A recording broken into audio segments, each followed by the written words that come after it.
Welcome to Therapy Unlocked, where we discuss all things therapy from an unlocked perspective. I'm Emily Huffman, and I'm here with Katrina. Hello, Katrina Mondragon, licensed professional counselor. I am a professional, but not your professional, so nothing we're going to talk about today should be taken as medical, legal, or otherwise advice. This podcast is purely for education and amusement. That is it. That's the disclaimer. Education, amusement, and because I would like to be famous. So please like, subscribe, follow, engage. And welcome to Therapy Unlocked. Hello. Hey, what's up? Welcome to Therapy Unlocked, where we unlock the mind, one conversation at a time. And Lucky decided he wants to be the star of the show today. What is he not? A main character and dog in all regards. All right, guys. So today on Therapy Unlocked, we are going to be getting the qualified opinion of my lovely co-host, I5M, and this is Katrina Mondragon, licensed professional counselor, licensed mental health counselor. I'm professional, but not your professional. Professional, but not your professional. And we are just here for education and amusement. And speaking of, we are going to talk about something we've actually talked about before, but I desperately wanted to change my mind on anything that I said previously in support of it.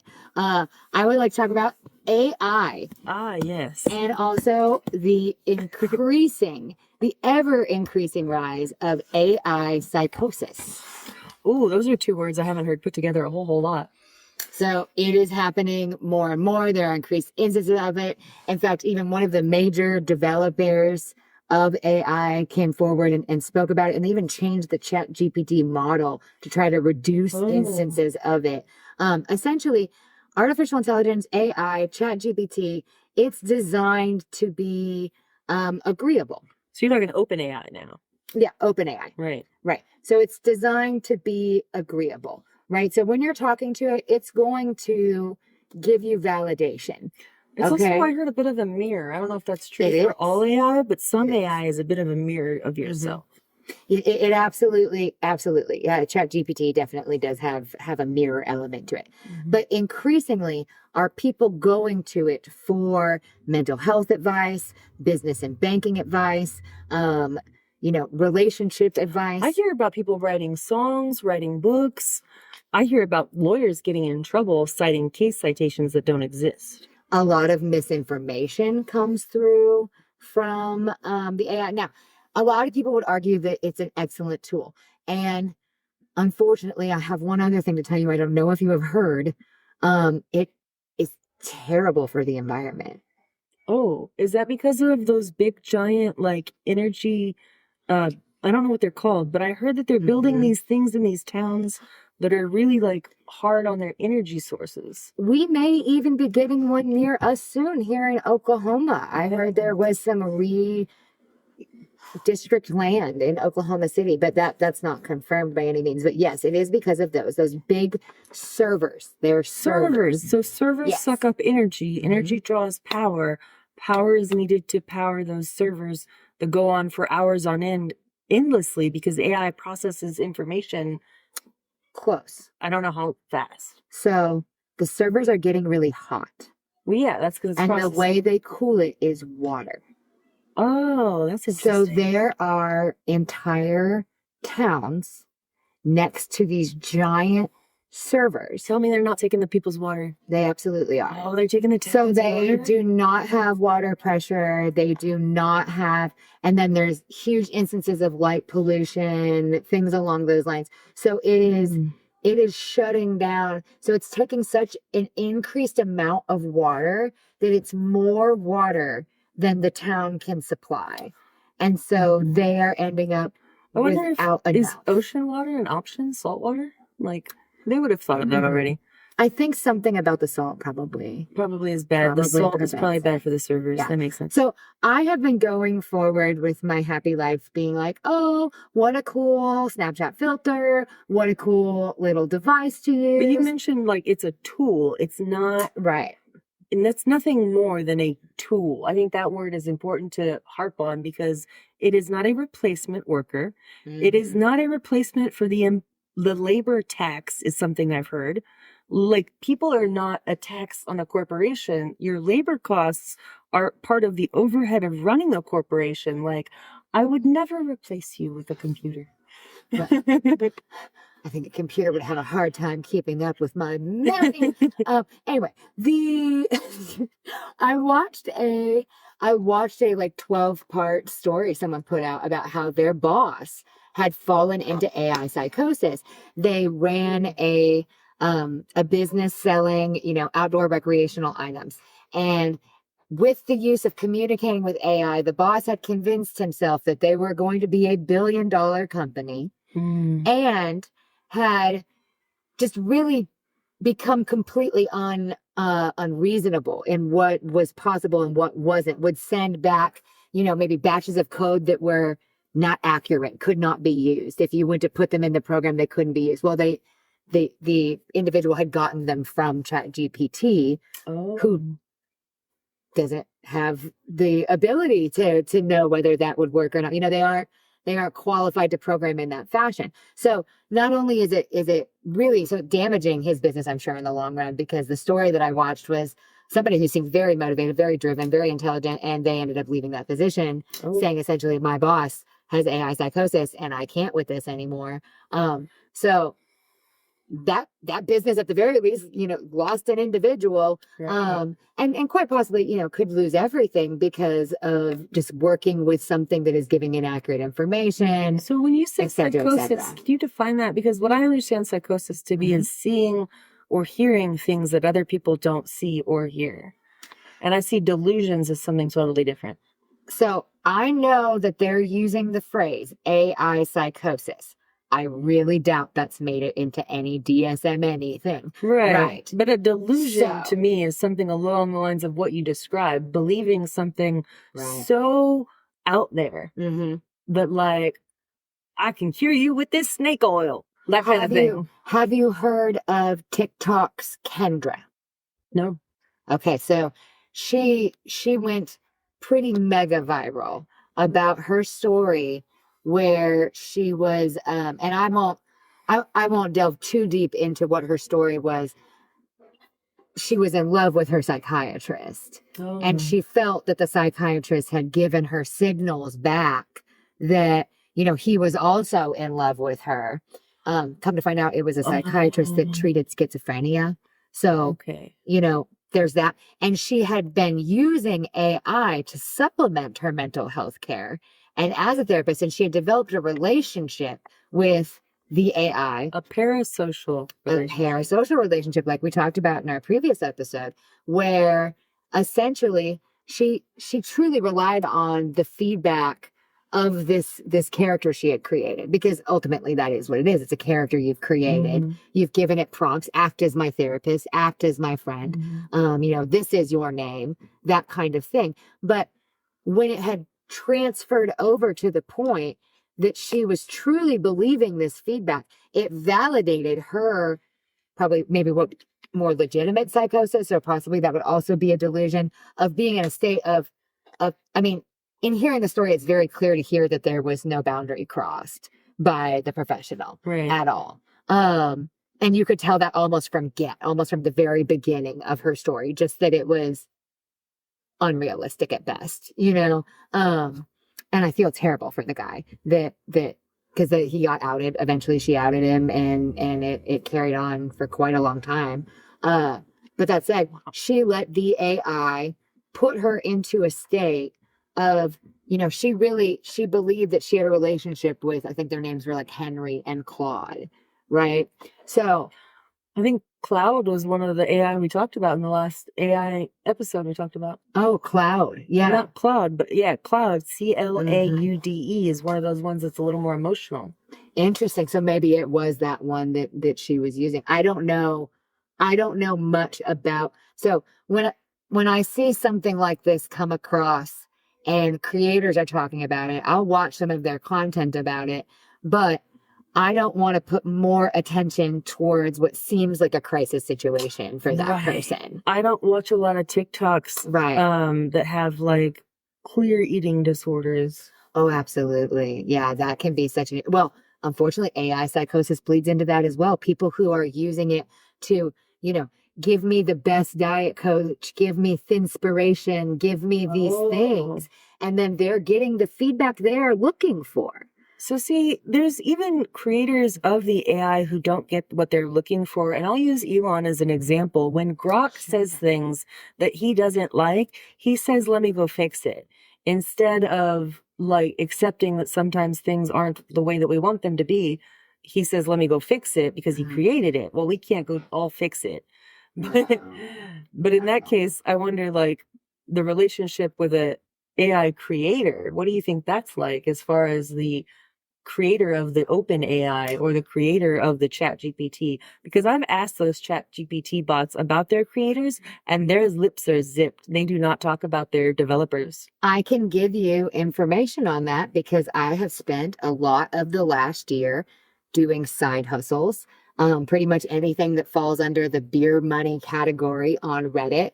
And up until very recently, I did a decent amount of AI training. In which I had to talk to the chat bot or maybe comment on art or comment on images or there's many different assignments that I was given where I was just giving my intellectual property, my responses, my language. It wasn't necessarily a high paying thing that I was doing, but it was a side hustle kind of gig. And that is where a lot of that content comes from. A lot of it is also stolen. It is, people posted their fan fiction or their art on something that was public and developers created programming that went through and skimmed all of that information and put it into chat GPT and created something that's quite controversial in, the art and the authorship fields.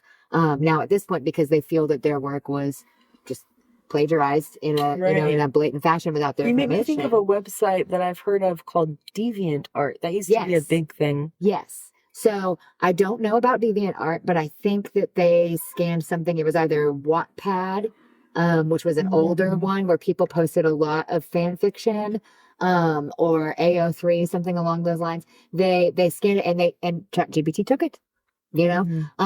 So a lot of it is public sourced material, and then also people who are paid not great. No, there are some positions that pay better for a higher level. You need information on math tutoring or languages or things along those lines. That I'm not saying the companies aren't hiring actual people to provide information. They are, but the overall impression being, though, that it is data mined from everyone around them and then, put into this program that turns it into your AI, your chat GPT. I think it's sort of, I don't know about what your perspective was on this, but I think it sort of eliminates some people's need for critical thinking. And I find that problematic. Absolutely. If we eliminate the need for critical thinking and if we disavow discernment, if we no longer need discernment, not judgment, but discernment, that can be really problematic in our day-to-day lives. Do you think that you would refer to it as AI psychosis if in the schema it was that they were in an alternate reality where they had been increasingly validated? Oh, yes. So that makes sense. If they're living in a reality that's split from ours, that makes sense that would be psychosis. Yes. Yeah. If their reality is a completely different reality than what is visible between with our five senses, which I don't know if you know this, but like they say that we only agree on what we see because we all agree that we see the same illusion. Right. I don't know if you've ever heard that. No, that makes sense. The cones in our eyes, people who are colorblind see slightly differently. I'm only slightly colorblind. Yeah, I just discovered that recently when she let me know the color of something that was clearly gray. And I think you thought it was green. Or blue. Or I don't know. Something along those lines. And you would have thought I would have known that by now, but no. I also think pinks and purples kind of look similar. Yeah. No, I've taken that same test and I didn't get the same results that you got by any means. So it's entirely true. And I've thought about that throughout my life. The fact that we all have slightly differing versions of reality. And the only reason that anything is real is because we have all agreed that it is. Right. But if it's clearly like if they're living in the 1700s and we're living in 2025, that's not this reality. So that would that be could like be- if I spent all day, some people have developed relationships with their chat GPT, romantic relationships with their chat GPT. Oh, I heard on the news there was a Yes. guy who had an in real life girlfriend and an AI girlfriend. And the explanation that the in real life girlfriend gave was, well, somebody's got to listen to him go on and on for hours on end. Yeah. So slightly problematic. Yeah. A lot of that though is going on, and some people are really deep into it. And I feel like at this point we have people in positions of power and government who are wanting to replace teachers and nurses with AI. We I don't know about all that, but I know about that are wanting to use AI. And then we also simultaneously have towns that don't have water. And we want to add more AI servers. And I feel like we've just really almost as a collective. So I don't know about in the medical field, but I do know about in the fast food industry. I walk into any fast food nowadays, you're more likely to see a kiosk than a person. And if you do see a person, they say, order over there. Right. Yeah, it's all going to be automated. It's all going to be. And I'll take it one further, most definitely AI. Any company that you have a complaint with has an automated chat service bot to handle your complaint. And most of the time they cannot handle your complaint, And it's like, press 1 for English. Press 2 for Spanish. Press 3 for Cantonese. Refer to the facts page to answer your. Well, if I could have Press 4 answered to that. repeat this menu. I'm sorry. I didn't understand your response. Click. I hate it. It's not fun. I feel like maybe as a nation, I don't know that I can speak to the whole world because I'm not sure how much AI is being used in other countries right now, but definitely here, there's classes at schools, in high schools and middle schools about how to use and prompt the AI. So I actually learned a little bit about that. A great prompt for AI is to prompt it to prompt itself. And then you use that prompt as a prompt, and then you can make the cutest little pictures. But that's just a trick. It's not like a resource to live your life by. It's just a tool. Well, like you said, it worries me that we would take away instead of putting a pen and paper in front of a child and saying, draw your best art, we're saying, tell the computer to create its best art. Right. Right? So now we have no way of knowing if there's an artist sitting there or not. There could be a Picasso with untapped potential because without that critical thinking, they don't even know that they have that ability because they're being taught to the tech. Yeah. And I would argue that is also true for adults. You never know as an adult what hidden talent you may have. I rarely say anything nice about my ex-husband, but as a full-on 40-year-old man, he found out he could draw in an excellent way. In a short amount of time, he learned that he could draw. And I was so impressed by that. I mean, very little else. Again, very little. But that said, the phrase "you can't teach an old dog new tricks" is not true. It's bullshit. It's bull. And when people have tools like AI at their disposal, that the AI is willing to do the work, and the work is not accurate all of the time. It's unverified. It might be unoriginal, et cetera, et cetera. We're taking away even the attempt we might make to find out that we could be good at that thing. On the flip side of that, though, I have heard its use as a secretary, as a keep a timestamp of this, keep a note of that. It's great as a secretary because I've heard of somebody getting fired from a job, and then what they needed was a record of their communication.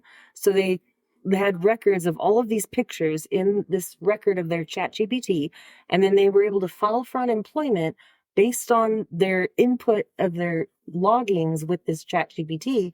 They had everything timestamped the way that they needed it for their filing for unemployment. So it was actually a useful, again, tool yeah, in that sense. And so it was, and I've also heard it as a motivator, not that it's wonderful, but I've heard it as a motivator for creators who would not otherwise dip their toe into making a song or writing a book or creating something creative. They think, oh, well, now I have something like AI to help me, guide me, like not do it for me, but something alongside me to, I don't know if it's like they're being held hands with, but in that way it's motivating. No, I can see it. I have used AI before, and in fact, I talked about this at the very beginning of our episode. We had, a prior conversation about AI where I loved it. That was short-lived for me. That was about 6 months ago, I think. Yeah, it was very short-lived for me. I don't think it lasted even more than another month after that, because I quickly caught on to the fact that it was a mirror, and I didn't really need it to give me ideas, because the ideas that it gave me were my ideas. And also that there was just an unoriginal or a kind of a repetitive or an off-putting tone to a lot of what it gave out, and it didn't impress me. And I personally don't like yes people. It is a yes man. It's your and it is a yes person. Just by default, chat is a yes thing, and it just didn't jive for me. It had some kind of off-putting nature to it that I just didn't really keep going with it. But I see where it can be a good tool. I worry about the AI psychosis side of it, and like I said, I feel like as a nation we're kind of in AI psychosis. I worry about the social disconnection. We had social distancing about 5 years ago. And from that social distancing, I wonder if we've just disconnected more and more since then. Yeah. Isolating ourselves both physically, emotionally, intellectually, and like electronically. No, absolutely. The time of, trick-or-treating is almost upon us. Okay? And let me tell you, it is very difficult to be a parent and have children who are expecting trick-or-treating, because there are not very many participating homes or families anymore. Yeah, at all. I participate. I leave my light on and make sure that there's lights on in the house so that people can see this is a house that's handing out candy and teenagers are welcome. Like, I do all but stand in the front yard screaming, "Free candy, please come see me." I got big old spiders out there and webs. I'm out there on Halloween morning lighting up luminaires to try to give people free candy because I enjoy it. But that said, it's hard to be a parent taking your child trick-or-treating. In fact, my kids don't like it anymore because they've gone out the last couple of years and it's been a disappointing experience, right? There's just not a lot of homes. There's not a lot of families. And if something as fundamental and iconic as trick-or-treating can die off after the pandemic, you never could have convinced me of that. No one could have told me that trick-or-treating would stop. They tried to tell us shaking hands was going away forever, and that was wrong. Thank you very much for that. We shake hands. We do. And we hug. People hook up. But trick-or-treating is gone. Man. No more trick-or-treating. I could have dished a good portion of hookup culture. We could have entirely done away with Tinder as a concept of being an app at all and kept trick-or-treating, and that would have been better for society as a whole. So something about, you mentioned the connection, right? We need, I think as humans, we need connection. Like, human connection is one of those needs that I think goes by the wayside along with like nutrition and fitness when we get busy. Right. Life is busy. Absolutely. Absolutely. I will suddenly, as an adult, look up now and go, hey, I haven't talked to another person this week. Like, I've talked to my kids, but like outside of my family unit, I haven't spoken to another person that week. And then I end up calling my sister and just a sentence begins that lasts 45 minutes to an hour, and bless her entire heart. She just sits there. She's like, yeah. And then afterwards, she's like, okay. And the pace of that is like Gucci, Louis, Louis, that kind of pace. It's a Nicki Minaj-esque sentence that gets spit out because I haven't had human interaction. Okay. But we need connection. We need to be around other people. I'm going to ask, you are professional, but not anyone listening is professional, not my professional, but just in your professional opinion, if you were to have someone come to you and you begin to suspect that maybe their AI was more than just a friend, it was a second mind, it was becoming something that was, as you said, interfering with their lives, what would you say to them to help snap them out of that state or get to a point where they saw the holes in the situation? I would be a guide. So as a therapist, we never advise, we guide. Yeah. And so asking the questions, I would say maybe along the lines of maybe motivational interviewing. So what that is basically like getting people to see for themselves where the issue might be. And so as somebody who doesn't necessarily see that there is a problem, whether it's AI being a psychosis thing or substance abuse, when you start asking the right questions and they start going, then they might feel like there's some holes and they can see for themselves without me having to like snap them out of anything. They snap themselves out of it. Yeah. Because they realize, well, I'm not doing what I prefer to be doing. I'm not responding the way that I prefer to respond. Okay, then what needs to change? Right. That makes sense. Yeah, that absolutely makes sense. So in a guiding capacity, do you find yourself now wondering, if people are early on in the internet era, WebMD was the buzz website, And right? Dr. Google. And now Dr. Google, right. Do you find yourself now wondering if people are, I mean, not to talk on your clients, but do you ever get that kind of feeling that maybe it would be beneficial to get less Dr. Google time or less maybe therapy AI or, I can't afford therapy. I have ChatGPT. Well, I think the people who do avoid therapy and use ChatGPT anyway aren't coming to me. They're not in my office. True. So if you're out there, if you're using the fake therapist instead of the real therapist, comment. Why? Like, why? I'm here. What do you like about it? And why don't you like her? Is it the lack of personality? Because each and every therapist comes with our own personality, and that's a little bit of the therapy itself. Is like, woo real. And real accessories. Endless accessories. Endless accessories. Endless accessories. You wouldn't believe the number of phrases this one will say, man. I slap her on the hood and say, hopes and dreams right here. Come on, buy therapy from her. She'll therapize you so good. See, what's one of them? Just because it could be worse doesn't mean it doesn't suck. I love that one. Just because it could be worse doesn't mean it doesn't suck. I also we have a human need to be perceived. Yes, we do. To be perceived, period. End of sentence. Not positively or negative. Like, we need to be perceived. We need to be heard. We need to be seen. I don't think you realize how deeply profound you were in that. We have the human need to be perceived. And that really ties into that AI psychosis too. And maybe even guiding. If you have a loved one, a lot of people are finding their older generation relatives have fallen into a state of difficulty with AI, from false news articles to so that's terrifying, because I've heard the deep fakes have gone so deep and so fake that it can be somebody's grandchild calling them up, and it's an AI generated chatbot asking, oh, I'm in trouble and I need money, can you send me a gift card? Don't no, because somebody could easily take my live stream, record it, and create an AI version of me. Right. They could take these videos and record. There's enough words out there that you can compile anything. There's a compilation video out there of everyone. Yeah. And that's not hard to do. Oh, and people will take faces and create explicit material. There's actually a Take It Down. That Take It Down Act that was a bipartisan effort by our Congress. That Take It Down Act, have you heard of it? That got started by a high school student who had a deep fake done, exactly what you said. They took her face, it was a normal picture, and they put a nude, and she tried to get the platform to take it down, and they wouldn't.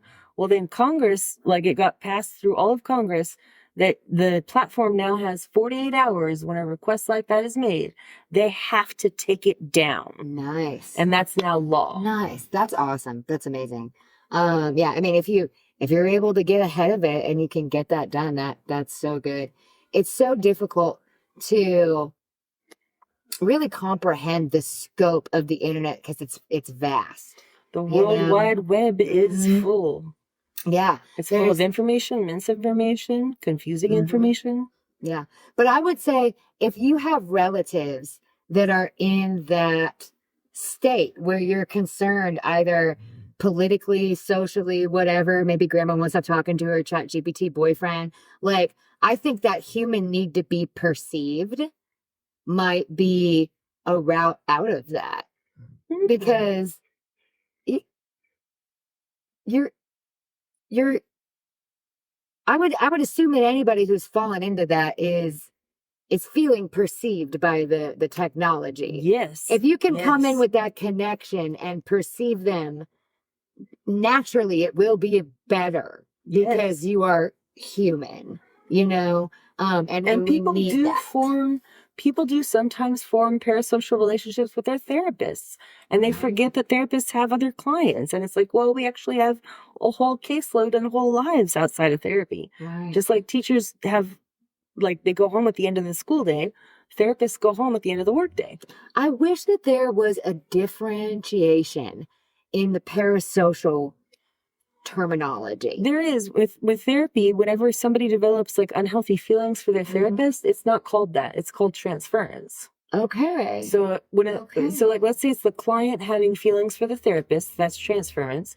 If it's the therapist having feelings about the client, like let's say I have a client that reminds me of somebody that I don't like, that's counter-transference. And then I would need to process that with my therapist. And, we always check ourselves and check our own biases and stuff that might interfere. So you don't want counter-transference to happen. And if you do have it happen, you want to check yourself. And if you have transference happen, you want to address it. Don't let the elephant in the room without talking about it. In therapy, there is no such thing as TMI. And so if there's feelings that aren't like appropriate, they ought to be talked about, and then you can sort it out. Right. Right. And as someone who I've had therapists have to, I end my relationship with them for one reason or another. I've had to end a relationship with a therapist. I've had a therapist end a relationship with me. It is almost necessary, right, to check your biases. And if you're having that counter-transference, then you can't be in that therapeutic relationship with that person, right? Well, it would depend. It would depend on if you can handle yourself in that relationship and help the person. So if you can check your countertransference and not have it interfere with the therapeutic relationship, then it would be okay to work with that person. For example, if somebody was coming in with a hard right views and they were working with somebody with a strong liberal heart, and you think that person with the hard right views shouldn't work with that liberal person? Like, I wouldn't think so. Because just because they have mismatched views doesn't mean that they don't have the ability to have Actually, I had to end a therapeutic relationship over that kind of conflict. So let me give you an example of someone on the Supreme Court. Her name is Supreme Court Justice Sonia. What is it? Sotomayor? I can't say her name. Sonia Sotomayor? Yeah, it's like Sotomayor. Sotomayor. I can't say her name, but you know who I'm talking about, right? The lady justice. Yes. Anyway, she's really cool, not as cool as Ginsburg, but she says that she tries to look for the good in people. However much she dissents with her, and she has to work with 6 people who she dissents with quite frequently. Right. And she says that she has to find the good in those people, however small that goodness might be. Maybe they brush their teeth and they're really white and shiny today. I don't know. But she finds something good in the people that she's working with, and that helps her get through her workday. I'm going to go ahead and say the clickbait. Okay, are you ready? Yeah. So are you saying my therapist secretly hates me? No. Are you saying my therapist hates me and just tolerates my presence to get their paycheck? Is that what you're telling me? Okay, that's clickbait. But what's the answer? Does their therapist secretly hate them? No, but they might have different values. Oh, it's true. So, see, people have different values like family, money, prestige, religion. Politics is a value for some people. Like, so if your family is your priority and your therapist has no family, but like their family priority is like here, but maybe their career priority is here. So those are different values. That doesn't mean you can't work together. Just because your therapist has a career value and you have your family value, like they can still help you achieve that family value to which you desire. Oh, somebody saw me.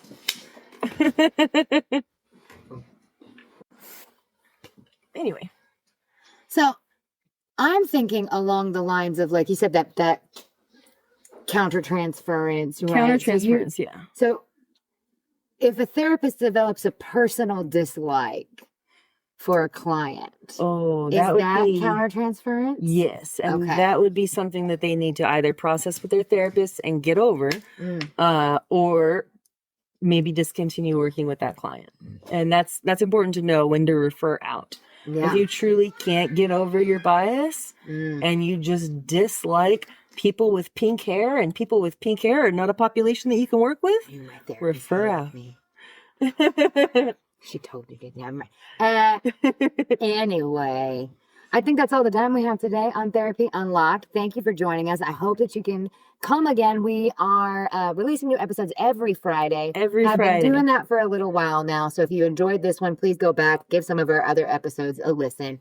And thank you for taking the time to learn about parasocial relationships. And please make sure you keep them on the healthy side of things. And step number 1 would be to comment down below. Yes. And like, develop your comment, parasocial subscribe. relationship with us. Yeah.